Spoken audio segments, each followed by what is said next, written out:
Hello, welcome to another episode of The Full Scoop, where we discuss all things telematics and construction technology. My name is Oded Ran. I'm co-founder and CEO at Clue Insights, the host of this show. And today I'm really excited to have with us Daniel Pifko, who's VP of North America at WakeCap. Daniel, great to have you with us. Oded, thank you very much. Nice to see you, and thank you for having me on the show. Yeah, you bet. So I'm really excited about what we're going to show later, what WakeCap is. But before we get started, tell us a bit more about you and your journey to join WakeCap. Yeah, sure. So if you haven't picked it up from the accent, or maybe you look for clues later on, I am from Canada. I was born and raised in Toronto, and went to school at University of Waterloo, just outside of Toronto, where I went through for engineering. I did some more school. I went to graduate school on the west coast of Canada. And when I was wrapping up there, I was looking for other places to go. I was looking all over the world, and ultimately decided to come down to California to make my career here. I was doing most of my work, my undergraduate and graduate research, in a combination of image processing and mobility and automotive work as well. But it was really the mobility that piqued my interest. When I was much younger, maybe I was addicted when I was young. When I was very much younger, I took the family phone apart and put it into an old yogurt container. And that was my childhood attempt at mobile computing and Internet of Things. I still have it around somewhere. When I was graduating from school, I was thinking I could go into image processing, could go into a couple different areas, and mobile computing, mobile phones and the like were really booming. When I came down to California, I pretty much joined the mobile phone industry and have been in different aspects of that since then. So I've done software, just consumer software for mobile phones. I did some work with Electronic Arts, which was great fun. Around the time that the iPhone and the Android were first released, I was at Electronic Arts in product management. I've always had a bent towards a combination of being in the field and working and actually the business side of it, and then the technology side of it too. So a combination of product management and sales engineering and things like that. Did a fair bit of industrial or enterprise sales as well.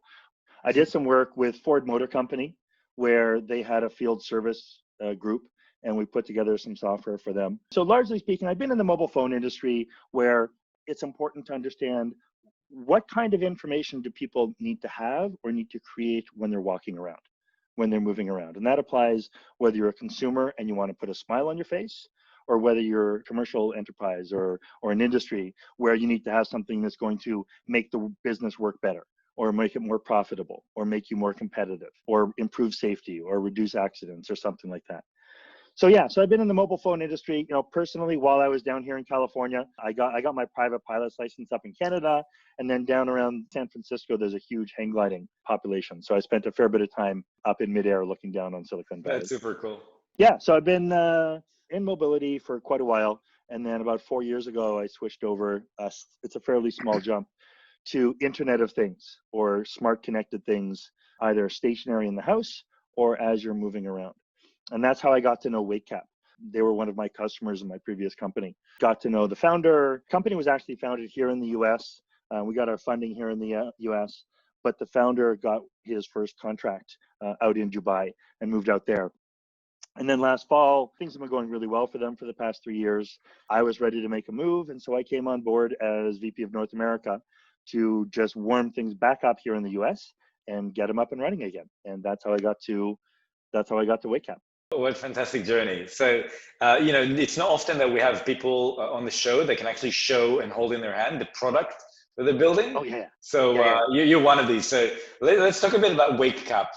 Show us the product. Tell us a bit more about it, and we'll start with. Yeah, let me give a really short view first before we do the show and tell, which I will do in a second. The basic idea is that we have a real-time location system for construction sites and oil and gas. And the idea is that if you're running the site, you want to know where people are, and you want to know where things are, and you want to know all the judgments that you make to improve the site based on that information. Okay. We decided to go after the workforce first, but it's a very natural extension to heavy equipment, lighter equipment, tools, things like that. At the heart of it right now, there's this little, see if I can, there we go. Yeah, we can see it. So this is just a standard construction hard hat, standard suspension. We've pulled off the ratchet knob and replaced it with our little device, which looks like this. Okay, super light, super small. It has the electronics, the battery, and the antenna in there. It weighs less than an ounce. It actually weighs less than the full brim on the full brim hard hat. So super light, super easy. The battery in there lasts between 12 and 18 months, depending on how people use it and how often they just let it sit. That's the main and most visible part. Does not it gives you on the job site location and time. It has no camera. It doesn't listen to you. And on the job site, it connects out to the rest of the world by a series of devices that we put on the job site. You can kind of see those back here. These are battery operated, wall mounted things, and they install kind of like a mini internet. It's called a mesh network, but it's a little mini connected network on the job site, very flexible. And so if there's a place that's hard to see into or that's like blocked out, you can't get cell phone signal in there because the towers are in the wrong place, we can just put up one of these and make sure we get 100% coverage on the job site. And so with a combination of those, we're able to tell worker location across the entire job site, whether it's a super broad, wide site or whether it's like a 70-story tower, 78-story tower, we can get full coverage. And how do companies use this information? Yeah, so the biggest thing they want to know, so we're doing one project with in Dubai with a company that has, I think we're just over 3,000 workers wearing the WakeCap hard hats. 70+ story tower in Dubai by a company called B6 or B6. They want to know three things. They want to know who's on the job site, when did they get there, who exactly is there. They want to know, are they in the areas where they're supposed to be based on the work packages and what they want to do to kind of keep things moving.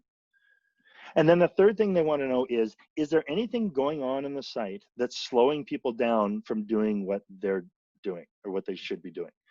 And ultimately, exactly where people are on the job site, that's moderately useful. A smart supervisor or crew chief will be able to pick up some things from that.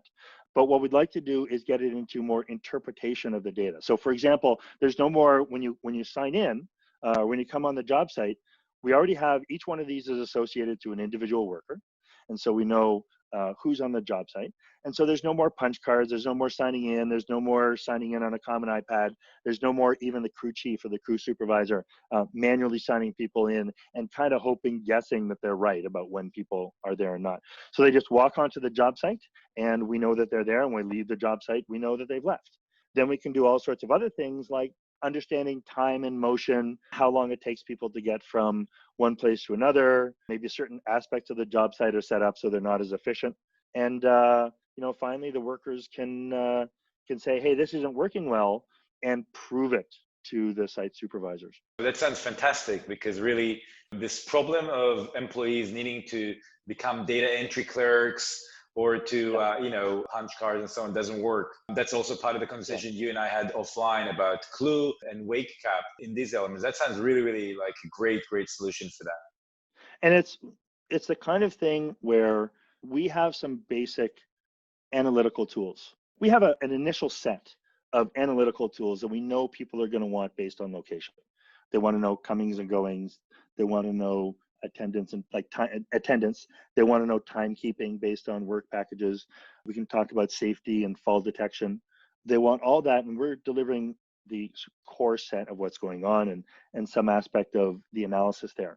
But as we grow, we will be connecting up with with APIs, with computer connections, with other packages, so that we can wrap it into the bigger picture of how a general contractor runs their site, right? Or how a supervisor, like there are different roles, safety officer or project director or project manager. They want to know slightly different things, and we're more than happy working with other companies to make that happen more easily, more quickly, and in a more automated way. And how granular can you get? For example, first in terms of resolution, does it go to a meter level of knowing where an employee is?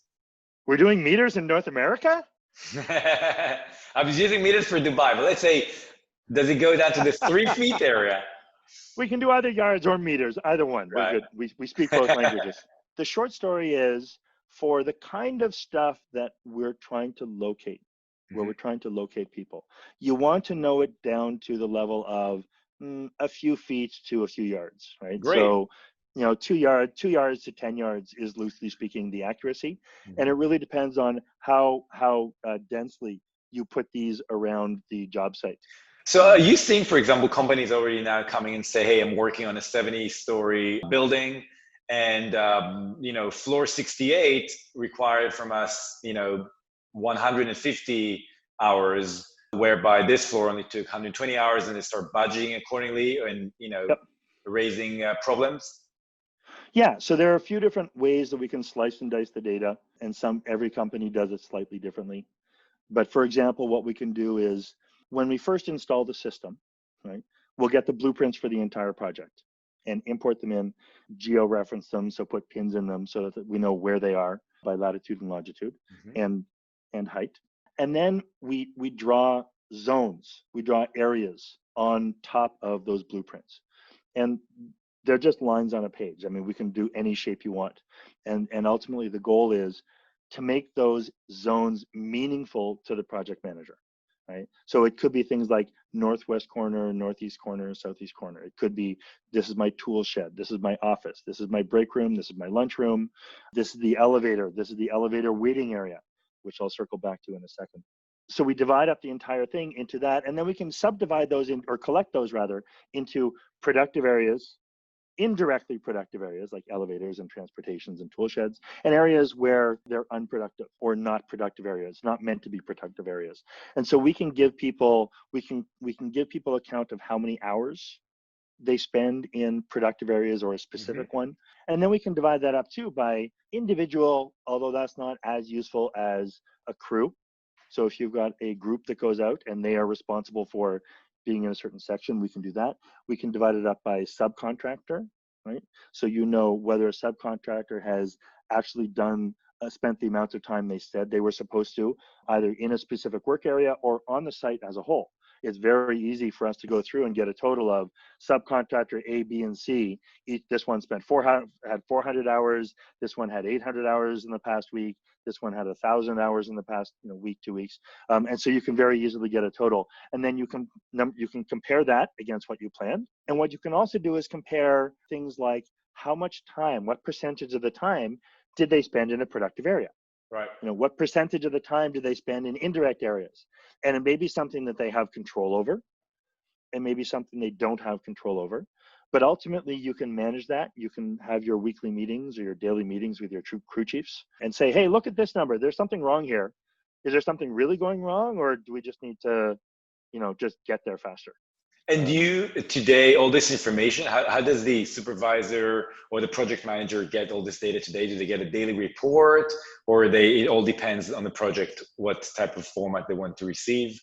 Yeah, so we have a web-based dashboard where we can give different levels of access to. We have customers can view it as all the jobs for a particular company, all the sites and buildings, or one for a specific site, or just like an individual worker can look at it.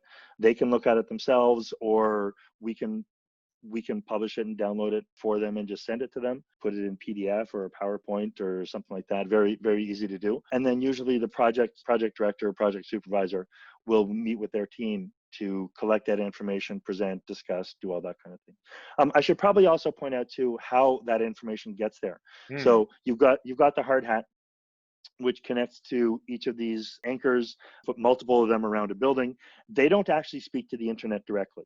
We've got a device here called a gateway, which is just a small computer, and it connects to the internal mesh network on one side. And then on the other side, it connects to the regular open internet using some network connection, either a SIM card, like a cell phone connection, or an Ethernet cable or Wi-Fi. And it sends it up to our Amazon servers where we collect all the data and keep it all safe and secure. And then we turn that into the dashboard where people can get access to it, where we can do things like collect a list of names of people who are like workers and quickly and easily import them into the system to make it easier to deploy it. Fantastic. So in terms of traction and size of company so far, how large is WakeCap? How many employees? What can you share with us about the traction you've had so far? Yeah, we're pretty good so far. So we've been about 3 years. Our company is 3 years old. We just had our 3rd birthday. Congratulations. Thank you very much. We're going to make a little cake.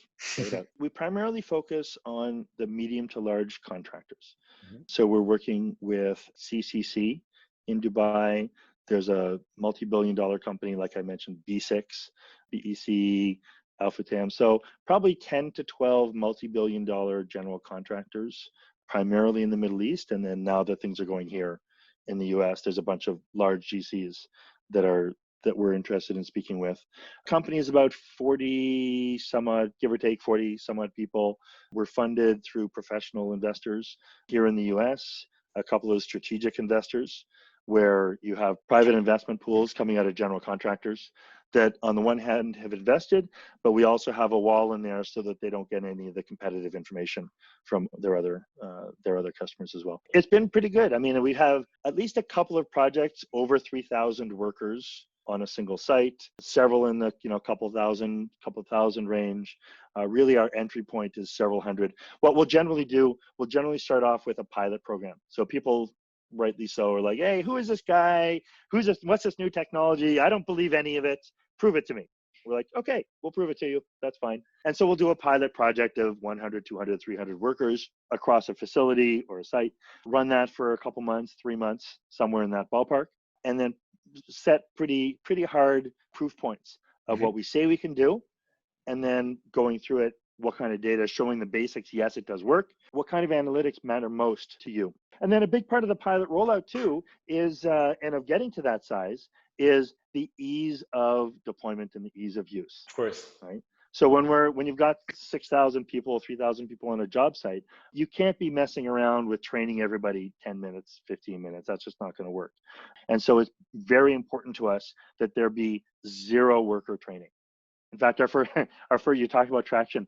One of our first customers said to us, listen, I've got a technology graveyard. I've got a room full of old technology that never worked. So let's do this. We'll install the network. We'll install your mesh network. We'll give out some number of these hard hats. It was like 100 or 200, somewhere in that ballpark. We'll give it out and then go away. Come back in 30 days and no training, no nothing. If it's still working, if it's still getting data, then we have a conversation. And we did that. It takes about literally 60 seconds to give this to a person. It's like, what's your name? We've got your name. Here's hard hat, 1, 2, 3. You tap it or you read it or you scan it, a couple different ways of doing that. And here's your hard hat. That's it. You go off and do it. And we did that. We came back later and they're now one of our largest customers. Amazing. But do people every now and then by mistake replace hats? You find that the air conditioning trade person is working in the wrong floor and then you realize they exchange hats? That happens pretty rarely. Certainly in the US, like in some of our projects, they're just vanilla hats. Right. Vanilla hard hats or vanilla helmets. Like, here's your yellow helmet. Some of them put stripes on to indicate what your role is or seniority. In the US, people have stickers. Right? You got stickers. You do not mess with people's stickers. So they'll keep the shell. We'll swap out. We'll put another suspension in, but they keep their stickers in. You're not taking someone else's stickers. That you don't play that game. Fantastic. Now, where do you see the technology going? Do you see this, for example, in a few years' time, you'll start adding, I don't know, two-way communications so you can ping someone or some things like that? Or in general, what are you excited about seeing where this technology can go, other than deploying it in more and more businesses? Yeah, so we're in the fortunate position that we have some initial traction. We have some proof of initial return on investment. We're making real money and we've got real anecdotes to support that. And we've got lots of ideas of what to do, and it's hard to choose which one we do first, right? So right now it's core productivity, attendance, time tracking, some things about movement and worker flow. The next one up, or one of the next ones up, is going to be the safety features. So this already has fall detection. This has a motion detector inside. And what are the elements we use this for right now is the person moving around, right? So have they, for compliance purposes, have they put it down beside them and it's not moving? Right, so we can detect that because of the motion. But this also means you can do fall detection. So we've got that working in the lab and we're productizing it now.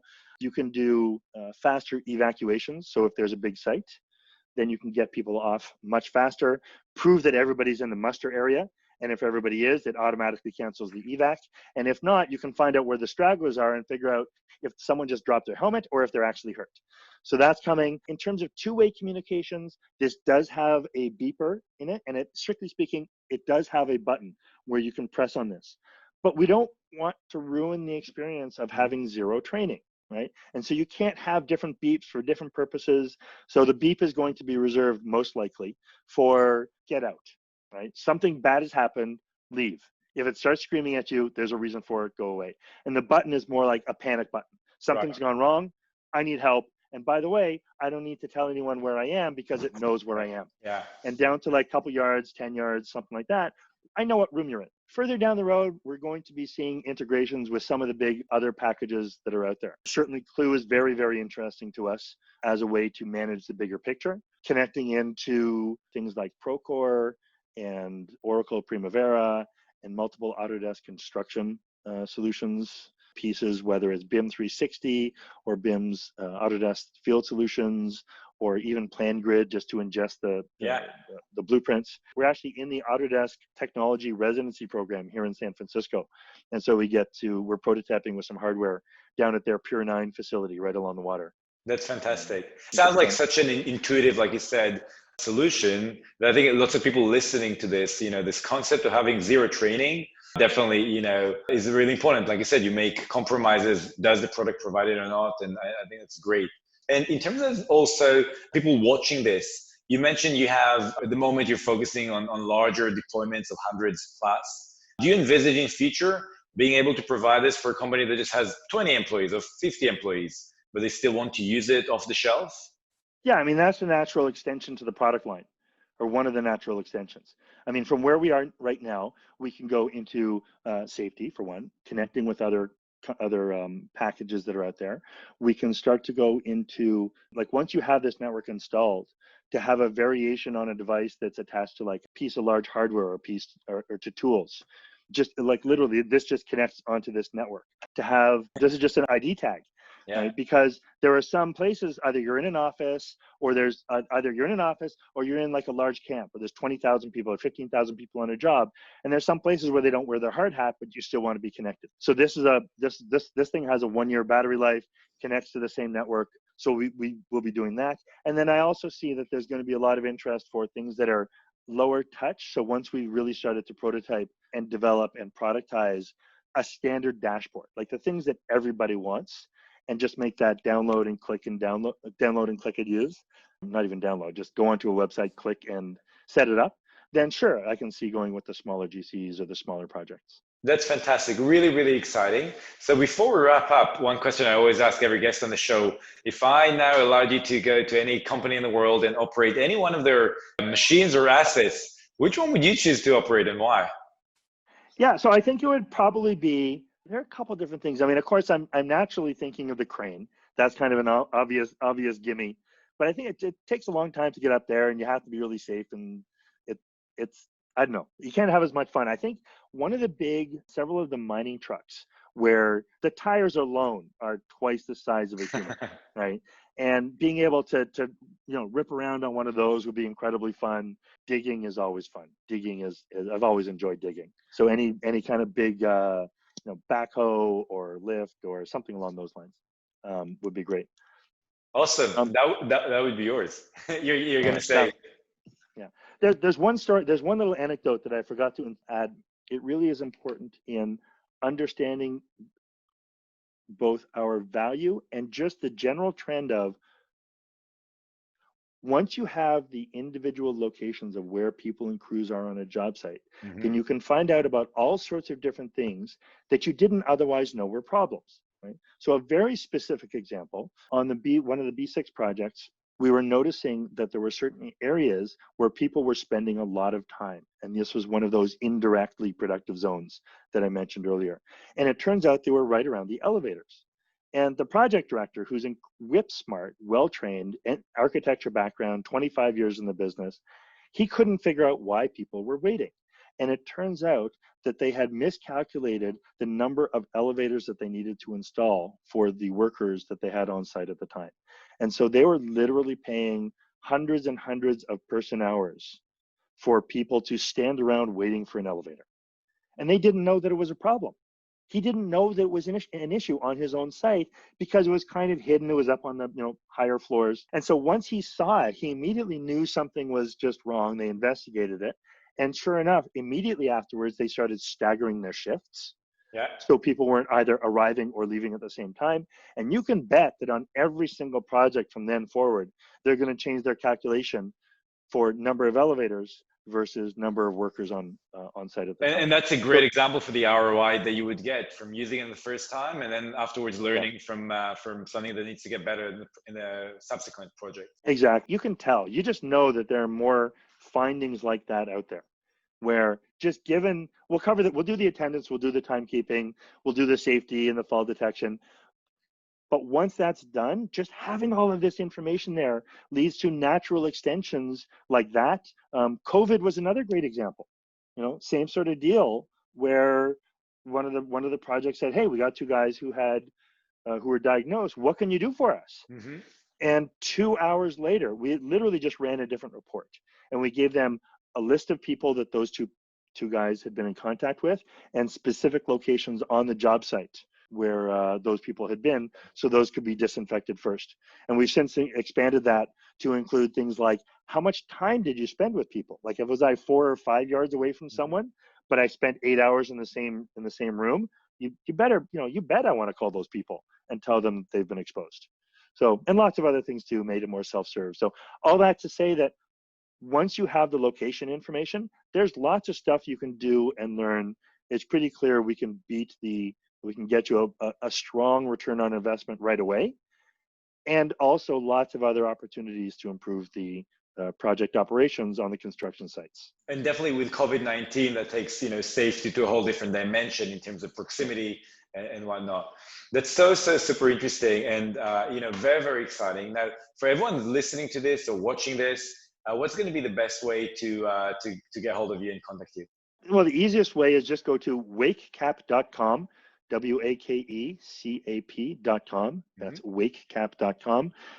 Contact information is on there. If it comes in through the US, I'd be happy to give you a call, have a chat, see what's going on with your sites and your companies, and see how we can help make them work better. Fantastic. That was really, really great. And for everyone's listening, after the show is finished, you'll be able to see in the captions all the information about Daniel and the company and some links. Daniel, I'm really, really grateful for you spending time with us. Very, very exciting technology you work with. Looking forward also to integrating it when you're ready with Clue and seeing it integrated with other platforms. And good luck in all your journey. And we'll be in touch soon. Thank you very much, Oded. I appreciate it. Perfect. Thank you.